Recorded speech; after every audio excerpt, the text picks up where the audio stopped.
Bismillahirrahmanirrahim. Now we are going to start another lecture on the topic of viruses, another series of lecture on the viruses, and from this lecture we will discuss the cultivation of human viruses. हम उनको कैसे cultivate या grow कर सकते हैं. Human pathogenic viruses can be propagated into 3 types of cell system. अब ये 3 type के सेल सिस्टम क्या है? एक तो सेल कल्चर टेक्निक है, इसके अलावा सेकंड इज़ द चिक embryo technique and the third is the animal inoculation, यानी एनिमल में इनोकुलेट करके इंट्रोड्यूस करके वायरस और फिर वायरस को ग्रो कराया जाए, उसको रेप्लिकेट कराया जाए और मल्टीप्लाई कराया जाए. अब ये प्रोसेस होगा कैसे? The first method we will discuss the cell culture technique.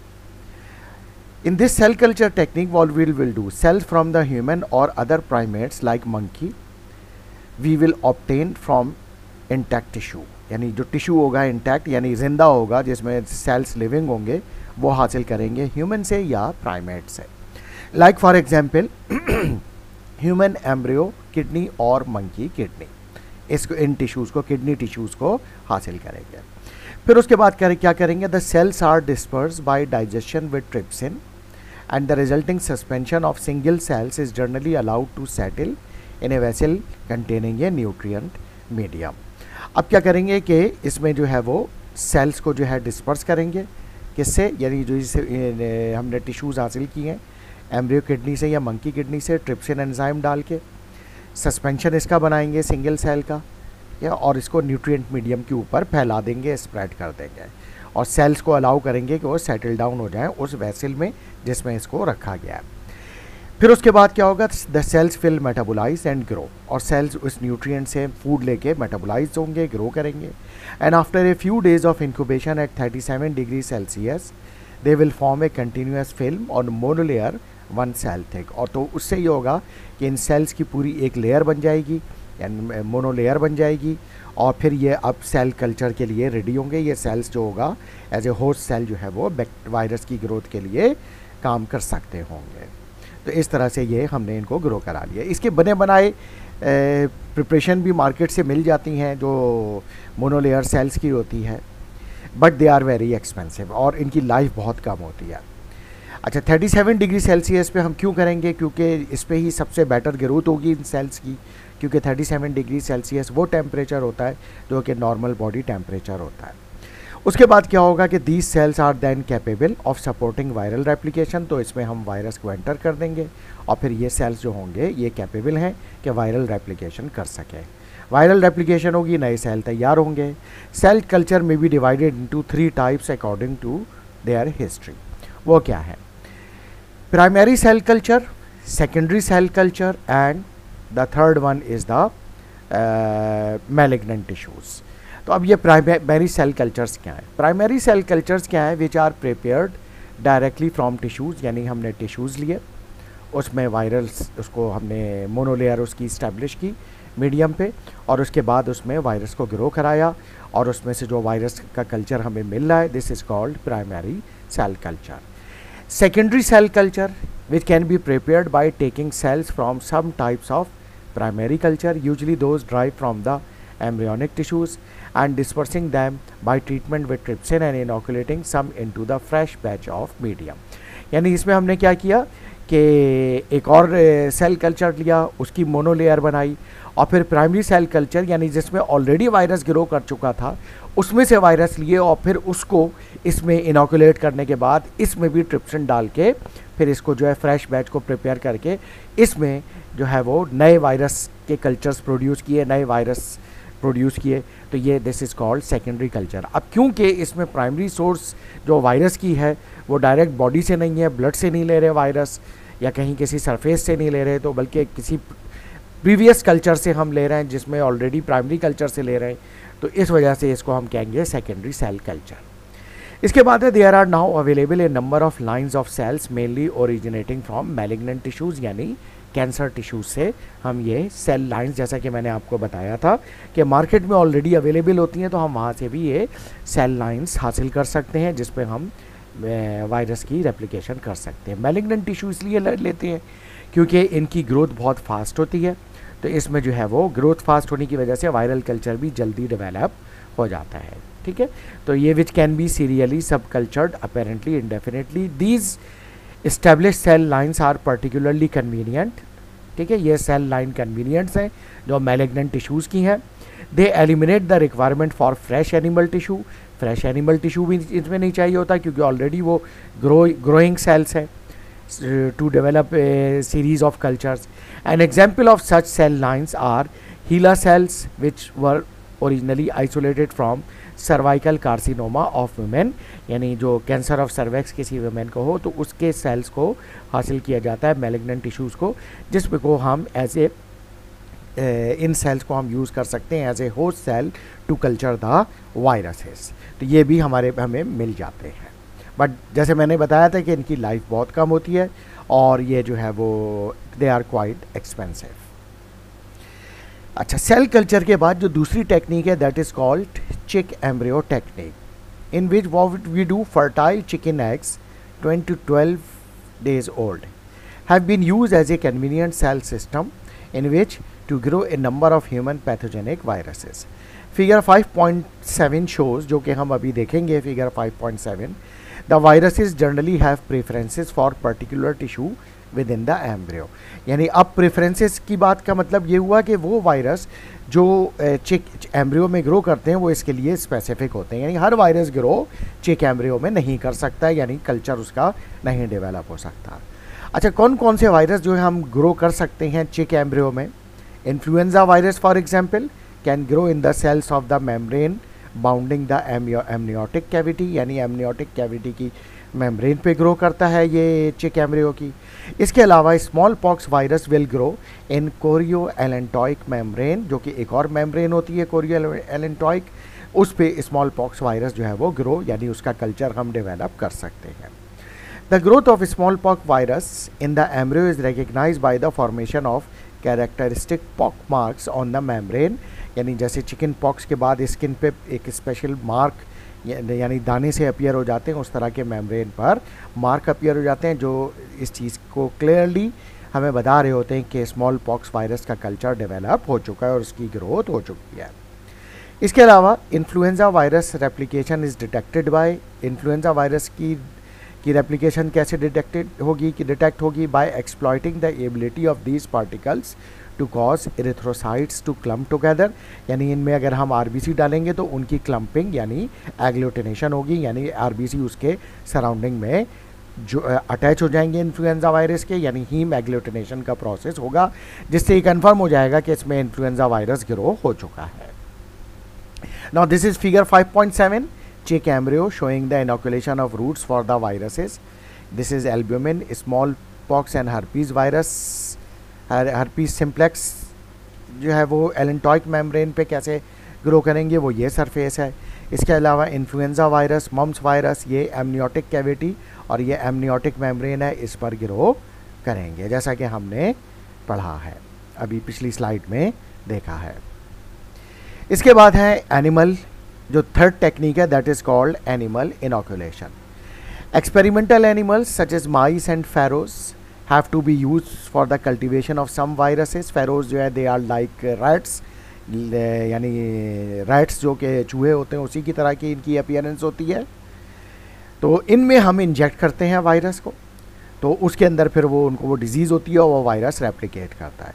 पता कैसे चलता है? Growth of virus is indicated by the sign of disease और death of the inoculated animal, यानी जिस वायरस को ये हमने इनोकुलेट किया था इन एनिमल में, माइस या फेरोज में, वो जो है वो उनकी ये वायरस की वो वायरल डिजीज़ हो जाती है, या फिर अगर उसकी डेथ होने लगे तो ये इस बात की क्लियर इंडिकेशन होती है या इंडिकेशन होती है या डिटेक्शन होती है कि इसके अंदर वायरल इन्फेक्शन हो गया और वायरस रेप्लिकेट कर रहा है। अब हम क्या करते हैं कि उसका ब्लड हासिल करते हैं और ब्लड को जो है वो आइसोलेशन उसमें से वायरस की सेपरेशन टेक्निक से करते हैं, लाइक HPLC टेक्निक, और फिर हम उसमें से वायरस को सेपरेट करके निकाल लेते हैं और वायरस हमारे पास मौजूद होते हैं।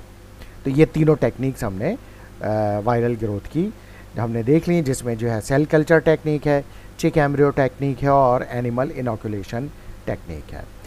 अच्छा, अब ये बहरहाल ये जो भी प्रोसेस है इन तीनों में से, इसमें मल्टीप्लिकेशन ऑफ वायरसेस होगा कैसे, पर्टिकुलरली ह्यूमन वायरसेस, तो उसको अब हम ये देखते हैं। The objective of viral replication to ensure the multiplication of virus by the formation of virions और virus progeny identical to the parent strain. Objective ये है वायरल रेप्लिकेशन के, इसमें से कि वायरस को हम मल्टीप्लाई करें, नए वायरस बने जो अपने पेरेंट वायरस से मिलते जुलते हों। Human virus generally have a slow multiplication cycle requiring 4 to more than 40 hours in some herpes viruses for completion. This in contrast with bacterial viruses like bacteriophages with a replication cycle as fast as 30 minutes. तो human viruses आमतौर पे slowly multiply होते हैं और 4 से 40 घंटे लेते हैं मल्टीप्लिकेशन के लिए, लेकिन जो बैक्टीरियल वायरसेस हैं लाइक बैक्टीरियोफेज वायरसेस वो बहुत तेज़ी से मल्टीप्लाई होते हैं, like for example 30 minutes. Certain viruses exhibit low infectivity. For example, picorna viruses or picoRNA viruses infectivity can be as low as 0.51% and rotavirus about 0.2%, जो कि ये भी बहुत कम है। And this makes the study of the viral replication difficult. यानी ये इतने slow grow होंगे, चाहे आप चिक एम्ब्रियो ले लें, सेल कल्चर ले लें, एनिमल इनोकुलेशन ले लें, इतना स्लो ग्रो होंगे कि इनको ग्रो होने में बहुत टाइम लग जाएगा। तो और वो इतने टाइम के बाद अगर ये वायरस हमें मिलते भी हैं तो वो इतनी कम मिकदार में होंगे कि हम उसको सही तरीके से उस पर स्टडी नहीं कर सकते। अब वो पिकोरना वायरसेस में पोलियो वायरस भी है, रोटा वायरस, ये भी एंटरल एंड गैस्ट्रोएंटेराइटिस कॉज करने वाला वायरस है, तो इनमें बहरहाल ये इशू है। In general viral replication cycle भी can be separated into 6 discrete stages. अब हम वायरल रेप्लिकेशन को उनकी 6 डिफरेंट स्टेजेस में डिवाइड कर रहे हैं। वो स्टेजेस क्या हैं? द फर्स्ट स्टेज में क्या होगा, वायरस जो होगा that will attach to the host cell, this is called attachment to the host cell. Attach होने के बाद अगला स्टेज क्या होगा, penetration of the virus to the host cell membrane, यानी होस्ट सेल मेम्ब्रेन को क्रॉस करके वायरस पेनिट्रेट करेगा ताकि वो सेल के अंदर जा सके। अंदर जाने के बाद virus will do uncoating. Uncoating किसकी करेगा, अपने आप को रिमूव करके अपनी जो जीनोम है, यानी आरएनए वायरस होगा तो वो, या डीएनए वायरस होगा उसको होस्ट सेल के अंदर एक्सपोज करेगा और अपना जो एनवेलप होगा उसको रिमूव कर देगा। इस वजह से इसको कह रहे हैं अनकोटिंग, यानी उसका वो अपना कोट जो होगा वो उसको रिमूव कर देगा। So uncoating of virus to release its core components. जब वो रिलीज़ हो जाएगा, अब वो जो उसका जो डीएनए या आरएनए है वो होस्ट सेल के साथ कंबाइन होके रेप्लिकेशन का प्रोसेस करेगा, यानी replication of the viral nucleic acid and the host cell nucleic acid and translation of this genome, जिसके नतीजे में नए वायरस पार्टिकल फॉर्म होना शुरू हो जाएंगे। बनने के बाद डेफिनेटली ये बनने के बाद इनकी मैच्योरेशन ज़रूरी है। तो वायरस जो नए बनेंगे they will start maturation and reassemble assembly of the virions, that is progeny of virus particles, यानी जो नए वायरस पार्टिकल यानी बेबी वायरसेस बन जाएंगे उसी वायरस के जो कि उस होस्ट सेल के अंदर एंटर हुआ था। उसके बाद लास्ट स्टेज होगी कि अब इसे होस्ट सेल से बाहर निकलना है, तो release of virion into the surrounding environment. अब ये उस मेम्ब्रेन को, जो उसकी सेल मेम्ब्रेन है, उसको क्रॉस करके भी बाहर निकल सकते हैं। और दूसरा प्रोसेस ये भी हो सकता है कि उस सेल का लिसिस हो जाए और फिर ये जो नए वेरियॉन बने ये वहाँ के सराउंडिंग में, एनवायरनमेंट में रिलीज़ हो जाए। तो इस तरह से रिलीज़ होने के बाद भी ये अपना जो भी फिर ये दूसरे सेल्स को, उसके जो सराउंडिंग सेल होंगे उनको इसी तरीके से फिर उसके साथ अटैचमेंट होंगे, पेनिट्रेशन होगी, अनकोटिंग होगी, रेप्लिकेशन होगी, मैच्योरेशन होगी और फिर वो सेल्स भी इस तरह से डिस्ट्रॉय या उसमें से ये वायरस निकल जाएंगे और उस तरह से ये इन्फेक्शन जो होगा, ह्यूमन इन्फेक्शन, ये फैलता चला जाएगा। Now this is the diagram. अब ये यहाँ पे दिखा रहे हैं वायरल पार्टिकल है। Now this is the attachment of the virus. Attachment होने के बाद ये पेनिट्रेशन हुई, पेनिट्रेशन के बाद ये अनकोटिंग हुई, यानी एंडोसोम्स यानी इसके वायरस के जो सब्सटेंसेज हैं वो, यानी डीएनए या आरएनए बाहर आ गए। होस्ट सेल्स, पॉलीमरेज, राइबोसोम्स और फिर उसके बाद early messenger RNA protein synthesis होगा। ये बनने के बाद वायरल एंजाइम प्रोड्यूस होंगे। वायरल एंजाइम से फिर क्या होगा, वायरल जीनोम रेप्लिकेशन। अब ये क्या हो रहा है, वायरल जीनोम की रेप्लिकेशन होगी, यानी नए वायरस बनेंगे। नए वायरस बनने के बाद ये वायरस फिर इसके बाद जो है वो मैच्योर हुए। मैच्योर होने के बाद फिर ये वैक्यूल के ज़रिए बाहर निकल गए, या ये भी हो सकता है कि ये जो हम आउटर मेम्ब्रेन दिखा रहे हैं, जो कि आउटर कह लीजिए सेल मेम्ब्रेन है, ये रप्चर हो जाए और फिर ये वैसे ही जो नए वेरियॉन्स हैं ये रिलीज़ हो जाएं और बाहर चले जाएं। तो इस तरह से ये जो होगा इनका प्रोसेस पूरा चलेगा, रिलीज़ ऑफ विरियॉन्स का। तो इस ये by this process they will multiply and फिर उसके बाद ये जब वायरस बाहर निकल जाएंगे तो ये इसके सराउंडिंग में जो और इस तरह के सेल होंगे उनको भी इन्फेक्ट करना शुरू कर देंगे, और जब ज़्यादातर सेल्स इन्फेक्ट हो जाएंगे तो फिर उस वायरल इन्फेक्शन की साइन एंड सिम्टम्स डेवलप होना शुरू हो जाएंगे। अच्छा, now we will start to discuss step by step. यही जो 6 स्टेप थे हम इसको ज़रा और डिटेल में दे पढ़ते हैं कि ये होता कैसे है। The first step is the attachment to the host cell. All viruses contain glycoprotein material on their surface. ठीक है, उनकी जो एनवेलप होता है जिसमें कैप्सिड होता है उसमें ये ग्लाइकोप्रोटीन होते हैं।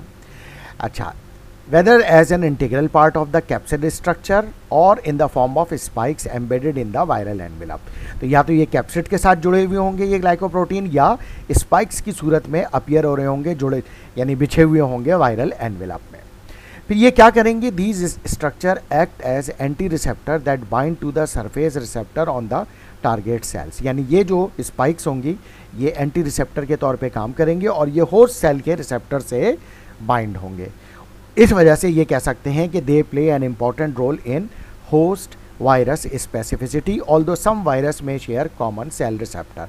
अब ये स्पेसिफिसिटी का मतलब यही है कि वायरस के जो सेल सरफेस पे जो ये स्पाइक्स होंगी जब ये होस्ट सेल से बाइंड होंगी तो इनकी बाइंडिंग की कुछ स्पेसिफिसिटी है। यानी ये स्पेसिफिसिटी का मतलब है ये कोई ख़ास स्पेसिफिक होस्ट सेल के साथ बाइंड हो सकते हैं, हर सेल के साथ बाइंड नहीं हो सकते। जैसे कि मैंने पहले भी बताया था, लाइक हेपेटाइटिस वायरस की आप एग्जाम्पल ले रहे हैं, हेपेटाइटिस ए वायरस है, बी है, सी है, डी है, ई है। ये वायरसेस जब बॉडी में एंटर होते हैं तो ये हेपेटोसाइट्स यानी लिवर सेल के साथ ही बाइंड होते हैं। They do not bind with cells of the heart, cells of the kidney, cells of the brain, cells of the GI tract. क्यों? क्योंकि इनकी जो स्पेसिफिसिटी है वो सिर्फ हेपेटोसाइट्स की है। हाँ, ये अलग बात है कि कुछ वायरसेस ऐसे हैं जो कि एक से ज़्यादा यानी शेयर करते हैं कॉमन सेल रिसेप्टर साइट्स, यानी एक से ज़्यादा साइट्स पे जो है वो बाइंड हो सकते हैं बॉडी के मुख्तलिफ टिश्यूज़ में। लेकिन बहुत ज़्यादातर जो सेल्स होते हैं वायरस के वो टिश्यू स्पेसिफिक होते हैं, यानी उसके होस्ट वायरस स्पेसिफिसिटी होती है और वो उसी टिश्यू पर जाके बाइंड होते हैं और वही टिश्यूज़ जो होते हैं वो उस वायरस के होस्ट सेल्स होते हैं। So the virus cell recognition event is similar to any protein interaction in that it occurs through a stereo-specific network of the hydrogen bonds and lipophilic association। यानी ये जो स्पेसिफिसिटी होती है कि उसको उसी टिश्यू से जाके बाइंड होना है, उसमें प्रोटीन इंटरेक्शन है और स्टीरियो केमिस्ट्री यानी उसका 3 डायमेंशनल स्ट्रक्चर इस तरह का होता है रिसेप्टर का होस्ट पे और इन स्पाइक्स का जो कि बाइंड होंगी। इनका स्ट्रक्चर ऐसा है कि वो उसी टिश्यू पे फिक्स होके बैठता है, उसी सेल सरफेस पे, उसी टिश्यू के सेल सरफेस पे जाके फिक्स होके बैठता है बाय हाइड्रोजन बॉन्डिंग या लिपोफिलिक कैरेक्टर अटैचमेंट के ज़रिए, जिससे जो कि उसका स्टीरियो यानी 3 डायमेंशनल स्ट्रक्चर जो उससे मैच कर रहा होता है, जिसको हम उसमें भी हमने ड्रग रिसेप्टर इंटरेक्शन में पढ़ा था कि ड्रग का जैसे लॉक एंड की मॉडल होता है कि हर चाबी हर ताले में नहीं लग सकती, जैसे बिल्कुल उसी तरीके से हर वायरस जो है वो किसी भी हर टिश्यू पर बाइंड नहीं हो सकता। So viral attachment to the cell surface can be divided into 3 phases. अब इस जो वायरल की अटैचमेंट होती है सेल सरफेस पे, होस्ट सेल पे, इसको भी हम डिवाइड कर सकते हैं 3 फेजेस में। नंबर 1 क्या होगा?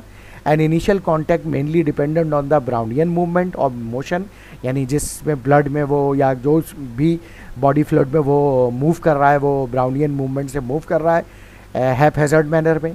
उसके बाद जब उसको मिल जाएगा अपना receptor site, so irreversible phase during which electrostatic repulsion is reduce, यानी जो वायरस की और होस्ट सेल की रिपल्जन रिड्यूस हो जाएगी। और फिर irreversible changes in anti receptor configuration, यानी जो उसके रिसेप्टर जो स्पाइक्स हैं उसमें और रिसेप्टर ऑफ द सेल में ऐसी कॉन्फ़िगरेशन होगी जो इनिशिएट करेगी viral penetration through the cell membrane, ताकि वो फिर उस तरह से जो होगा ये होस्ट सेल से अटैच हो जाएगा। अटैच होने के बाद फिर दूसरा प्रोसेस क्या है, 8.2 क्या है, penetration of the viral particle. अब क्या होगा, वायरस जो होगा वो पेनिट्रेट करेगा वायरल पार्टिकल।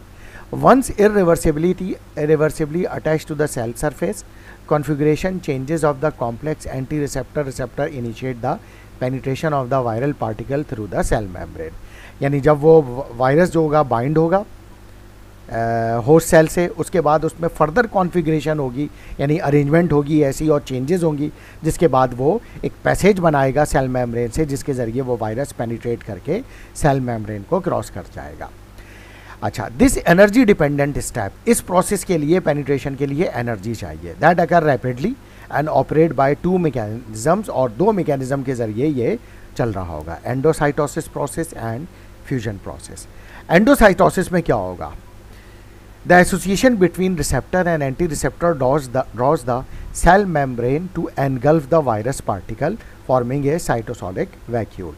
यानी एंडोसाइटोसिस में क्या होगा कि सेल मेम्ब्रेन उस वायरस को एनगल्फ कर लेगी, यानी निगल लेगी और अपने अंदर ले जाके एक वैक्यूल में उसको सेव कर लेगी। फिर वो वैक्यूल सेल मेम्ब्रेन के अंदर जाके रिलीज कर देगा उस वायरस को। Probably all non envelope viruses, यानी वायरसेस जिनके में एनवेलप वायरस जो कि नॉन नहीं होता, penetrate the cell in this manner, but some envelope viruses such as orthomyxovirus influenza also use this process, जो कि एक्सेप्शन है एंडोसाइटोसिस का, यानी एनगल्फमेंट का। इसके अलावा जो दूसरी टेक्निक है वो है fusion process, fusion of the viral envelope and the cell membrane. इसमें क्या होगा? सेल मेम्ब्रेन और वायरल एनवेलप दोनों फ्यूज हो जाएंगे, ज्वाइंट हो जाएंगे, result in the direct release of capsid into the cell cytoplasm, यानी सेल का जो साइटोप्लाज्म है उसमें डायरेक्ट वो रिलीज हो जाएगा virus. Herpes viruses and HIV virus penetrate there host cells in this manner. तो इस तरीके से ये दो वायरसेस की एग्जाम्पल दी, और भी वायरसेस हैं लेकिन हर्पीज और HIV की एग्जाम्पल यहाँ पर मेंशन कर दी गई है। अच्छा, इसके बाद क्या होगा? Uncoating of the viral particle. Uncoating refers to event after penetration which allow the virus to express its genome. जैसे मैंने बताया था कि वायरस के ऊपर जो भी एनवेलप होगा, कैप्सिड प्रोटीन होगी, जो उसका कोट है वो रिमूव हो जाएगा और उसका जीनोम जो है DNA या RNA वो वहाँ पर रिलीज हो जाएगा। For viruses that penetrate the cell via endocytosis, यानी जो एंडोसाइटोसिस के ज़रिए पेनिट्रेट कर रहे हैं viruses, conformational changes in the virus coat, virus का जो कोट होगा उसमें भी कुछ चेंजेस आएंगी, और release of the viral nucleocapsid into the cytoplasm, जिसके result from acidification of virus containing cytosolic vacuole, यानी जो साइटोसोलिक वैक्यूल होगा उसमें एसिड रिलीज होगा, वो दरअसल उस न्यूक्लियोकैप्सिड को रिलीज़ करेगा, ब्रेक करेगा, जिसकी वजह से उसके बाद उस वायरस के अंदर से उसके जीनोमिक मटेरियल बाहर आ जाएगा। जबकि other viruses require only partial uncoating like reovirus before transcription of their nucleic acid can begin, but in most cases the viral capsid completely disintegrate। अच्छा, कुछ वायरसेस में जो अनकोटिंग होती है वो पार्शियल होती है, यानी पूरा का पूरा एनवेलप या कोड जो होता है वो रिलीज़ नहीं होता और उसमें से न्यूक्लिक एसिड रिलीज हो जाता है, लेकिन मोस्ट ऑफ द वायरसेस में जो उसका कैप्सिड होता है वो कम्प्लीटली डिसइंटीग्रेट हो जाता है और फिर उसके अंदर से उसका न्यूक्लियर मैटर रिलीज़ होता है, एंड दैट स्टार्ट टू, फिर वो न्यूक्लियर मटेरियल एक्सप्रेस होने के लिए यानी रेप्लिकेशन के लिए तैयार होता है। The uncoating process is increasingly studied because of its potential for antiviral chemotherapy. For example amantadine and rimantadine, ये दो ड्रग हैं, आर एंटी इन्फ्लुएंजा ड्रग्स, यानी ये जो इन्फ्लुएंजा वायरस है इसको, इसकी रेप्लिकेशन को स्टॉप करती हैं, एमेंटाडीन एंड रेमेंटाडीन। इनकी डायग्राम फिगर 5.9 में, जो हम अभी अगली फिगर में देख लेंगे। ये क्या कर रहे हैं, यानी ये दोनों ड्रग क्या कर रही है, एमेंटाडीन एंड रेमेंटाडीन इन्फ्लुएंजा वायरस की को क्या कर रही है? they function in part by inhibiting the viral and envelope viral protein M2, resulting in the remain association of the viral nucleocapsid with the matrix protein and preventing its transfer to the nucleus। यानी basically ये जो penetration का process हमने पढ़ा है इस virus का, कि ये वायरस को पेनिट्रेट करके साइटोप्लाज्म में आ जाती हैं और फिर वहाँ जाके अनकोटिंग करती हैं, तो ये एमेंटाडीन रेमेंटाडीन दरअसल इस एनवेलप वायरस को उसके जो होस्ट सेल था उसकी सरफेस से बाइंड रखती हैं और इस काबिल बना देती हैं कि वो उसके साथ एसोसिएट रहे और जो वायरल न्यूक्लियो उसका जो वायरस का जो कैप्सिड है वो मेंटेन रहे, डिसइंटीग्रेट ना हो और वो सेल के न्यूक्लियस तक, जो कि होस्ट सेल है उसके न्यूक्लियस तक किसी भी सूरत में ना पहुंच सके। ये डायग्राम आ गई यहाँ पे एमेंटाडीन और रेमेंटाडीन की, जो कि एंटीवायरल ड्रग हैं, जो इस तरह से पेनिट्रेशन के प्रोसेस को स्टॉप कर रही हैं वायरस के, यानी वायरस की ग्रोथ को इस तरह से स्टॉप कर रही है।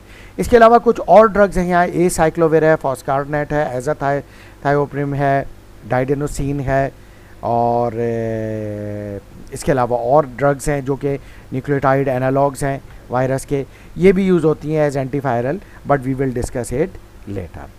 फिर वायरस, अच्छा, अब ये होने के बाद जब वो अनकोटिंग हो जाती है, जैसे हमने तस्करा किया कि तीसरा प्रोसेस होता है, वायरस जब एंटर हो जाता है तो अनकोटिंग ऑफ वायरस पार्टिकल होता है।